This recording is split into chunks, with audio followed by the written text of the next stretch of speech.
Welcome to Grandpa Joe's Storytime. Wise Grey Owl is the home of Grandpa Joe. I'm going to read from The Price of Time by CL Spillard, a Yorkshire author who's a fellow member of the Promoting Yorkshire Authors group. I love books that stay with me after I've read them, and this one did. It's an unusual story that has Stan Satanic Mills pitched against a formidable adversary.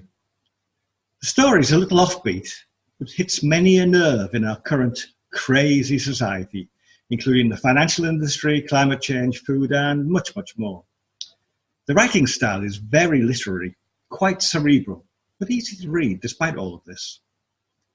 As someone who has an interest in physics, the side comments that have a scientific bent were amusing and thought-provoking in equal measures.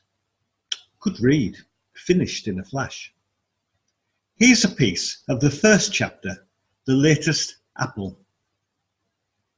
Verity Player gazed up into the deluge of bright, hot water and told herself once again that the events of last night couldn't have happened for the simple reason that they defied the laws of physics. She took a deep breath. The delicate scent of burning leaves and the first hints of copper in the sunlight indicated the season's change this morning. The autumn equinox. At times like these, she pictured the year as a wave, the rise and fall in daily hours of light. Though the days may now be darkening at their fastest rate, the pull, the force hidden in that wave, had just begun to steer them back into the light. Strange to reflect, looked at it this way, autumns held the promise of light, whereas spring brought darkness. She couldn't dwell on it, the darkness from last night. Yet, as she turned to get on with her shower, she could almost see it encroaching, a shadow, dimly visible through the frosted glass, in the corner, by the door. It had life to it. It was a nightmare, lass. But her clear recall of his voice gave it away. Real, round vowels, not flattened like hers. The impulse of each consonant played once again in crisp detail, fine textured patterns that touched her ears in open air, as a voice does in real life. Not like the submerged voices in a dream. They flow from inside. They're indistinct sounds, ready-made thoughts. That's enough.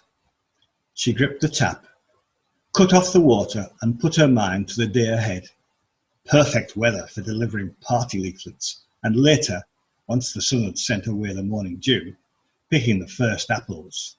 She pulled her towel down from the rail, wrapped herself in it, opened the shower door, and stepped out into streamers of sunshine and mist. The generous room made an impressionistic blur before her. The mirror, the basin, the row of lush plants along the windowsill all appeared as coloured clouds. All except her clothes pile on the wicker chair by the door. It had become tall, black and triangular. I came to offer my congratulations, and it was a Lancashire accent. Meant to last night, but with all of our other blether, I forgot. She stared, blinked, but knew this would bring no details to her eyes. She tightened her towel across her chest. The Riverbank campaign. You put up a cracking fight. 1,000 signatures in less than a week. Your own handmade banner on the front page of the press, and the council's refusing planning permission for the marina. Saved part of the city's public land, didn't you? Ah, thank you. It was all of us. Well, loads of us. She didn't want to blush. And we had to, you know. That land needs to stay as it is to help prevent floods. She straightened and fastened her towel with a knot on the left side. She would dry and dress quickly by necessity. A wet body loses heat 20 times faster than a dry one.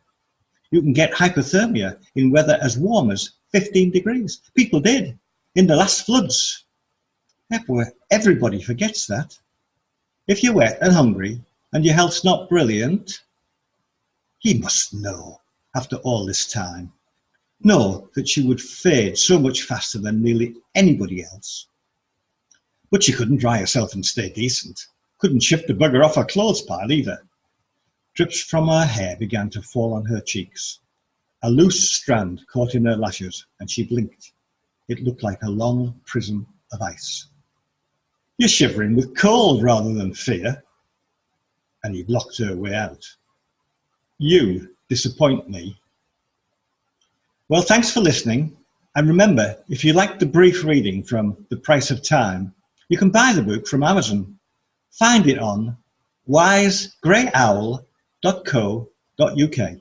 And please subscribe to Grandpa Joe's Storytime on YouTube or follow us on SoundCloud.